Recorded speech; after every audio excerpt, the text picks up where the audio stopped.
दोस्तों नमस्कार। जैसा आप जानते हैं हम आपको बॉडी लैंग्वेज के बारे में डिटेल्स वीडियो दे रहे हैं और इसका डीप नॉलेज आपके लिए बहुत ही यूज़फुल होगा। तो इसको रीड करने स्टडी करने से पहले एक चीज़ का आपको और ध्यान रखना पड़ेगा। वो क्या है? स्टेटस और शक्ति। स्टेटस और शक्ति, इसमें एक चीज बता रहे हैं, पढ़े लिखे भाषाई ज्ञान वाले व्यक्ति बॉडी लैंग्वेज का प्रयोग कम करते हैं। यानी जो व्यक्ति जिनकी भाषा समृद्ध होती है, जिन्हें लैंग्वेज का अच्छा नॉलेज होता है, वो मुंह से बोलते समय बॉडी लैंग्वेज का प्रयोग कम करते हैं, क्योंकि मुंह से बोलते समय शब्द उनके मुंह से निकलते जाते हैं। और देखा यह गया है कि चूंकि जितने हाई स्टेटस के लोग होते हैं, जिसका स्टेटस हाई होता जाता है, यानी मैनेजमेंट में जो ऊंची सीढ़ियों पे जो लोग होते हैं, उनका नॉलेज, उनकी भाषाई ज्ञान ज़्यादा होती है, तो वो ज़्यादा से ज़्यादा शब्दों का प्रयोग करते हैं। और आप जानते हैं कि हम लोग बॉडी लैंग्वेज का उपयोग तब करते हैं जब हमें बोलते समय शब्द नहीं मिलते। बहुत बार ऐसा होता है, शब्द हमारे दिमाग में आते नहीं, हम कौन सा शब्द यूज करें, उस समय हम बॉडी लैंग्वेज का प्रयोग करना शुरू करते हैं। तो पहली चीज आपको हमेशा वॉच करना चाहिए, जितने ज़्यादा हाई स्टेटस के लोग होंगे बॉडी लैंग्वेज का प्रयोग वो लोग कम करते हैं। आप एक एग्जाम्पल ले सकते हैं, हमारे पूर्व प्रधानमंत्री डॉक्टर मनमोहन सिंह।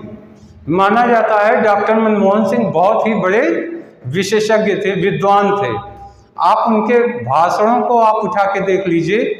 डॉक्टर मनमोहन सिंह कभी बॉडी लैंग्वेज का प्रयोग नहीं किया करते हैं, बॉडी लैंग्वेज का प्रयोग नहीं करते हैं। वो सामान्य रूप से शब्दों का प्रयोग करते हैं। क्योंकि उनको इस शब्दों का डीप नॉलेज है, इसलिए शब्द उनकी अभिव्यक्ति जो होती है वो शब्द से निकल जाती है। तो इस तरीके से आप देख सकते हैं। इसका मतलब ये नहीं कि ये लोग बॉडी लैंग्वेज का प्रयोग नहीं करते। आपको एक एग्जाम्पल समझ में आना होगा कि जब बॉडी लैंग्वेज का प्रयोग सबसे ज़्यादा कौन करता है? सबसे ज़्यादा छोटे बच्चे करते हैं। छोटे बच्चे बॉडी लैंग्वेज का प्रयोग बहुत ज़्यादा करते हैं।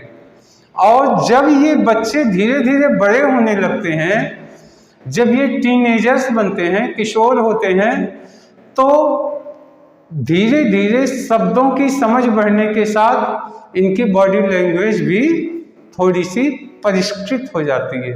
मतलब खुल के प्रयोग करना कम होता है, और जब बड़े और हो जाते हैं तो और भी कम यूज करते हैं। एक एग्जाम्पल के रूप में आपको बताते हैं, झूठ बोलता बच्चा। अगर छोटा बच्चा है,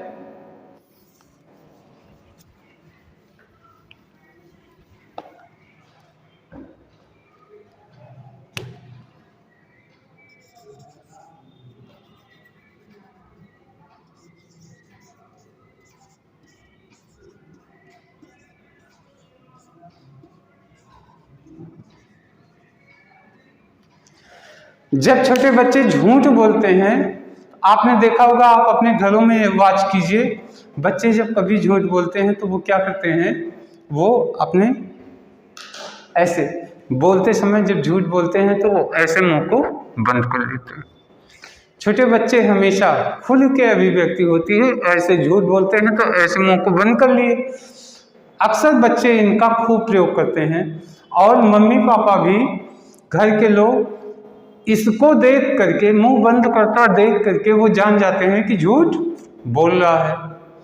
इसके बाद यही बच्चे जब बड़े होते हैं, टीनेजर्स हुए, तब झूठ बोलते समय ये मुंह को नहीं बंद करते, तो टीनेजर्स क्या करते हैं, मुंह को बोलते समय ये अपने चेहरे को हाथों से चेहरे को सहलाने लगते हैं, ऐसे ऐसे चेहरे को सहलाने लगते हैं।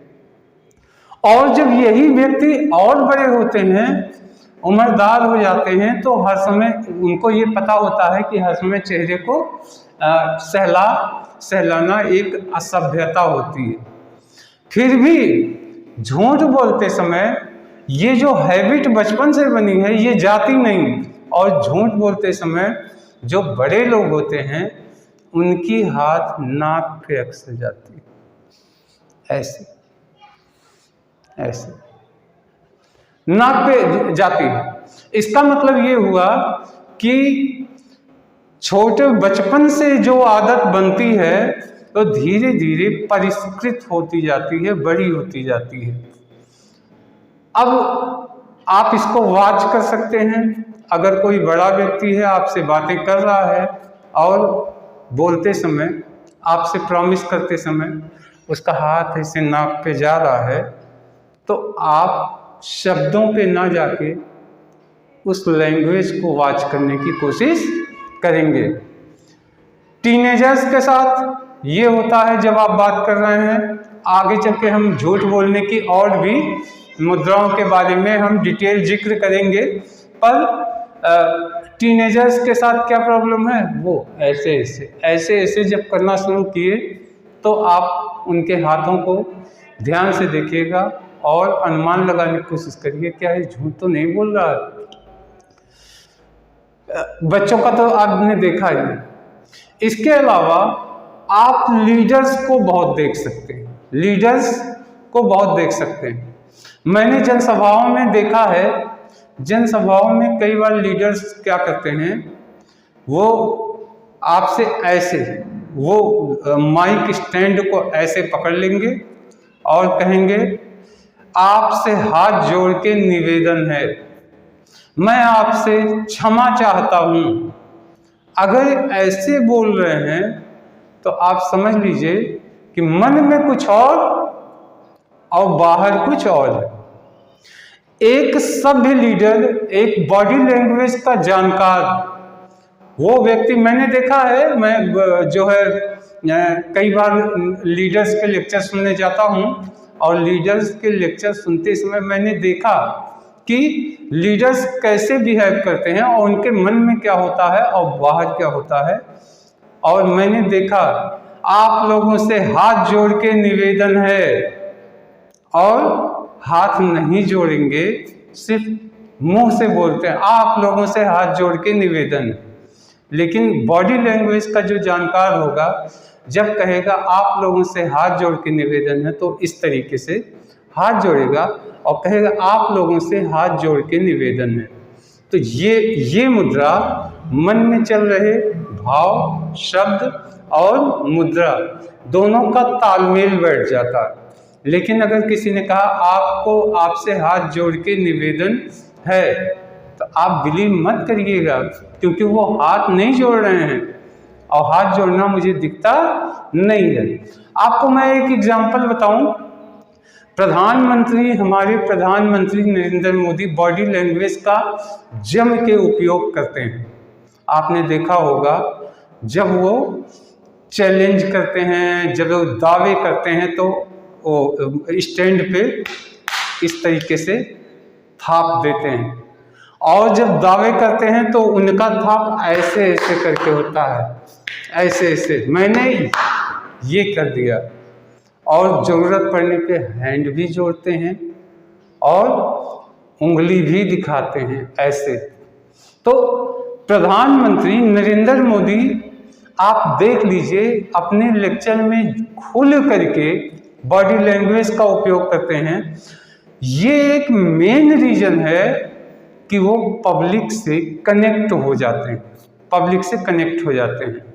मैंने इनका एक लेक्चर 25 फरवरी 19 को सुना था, बालाकोट एयर स्ट्राइक से ठीक एक दिन पहले बिहार में उन्होंने दिया था।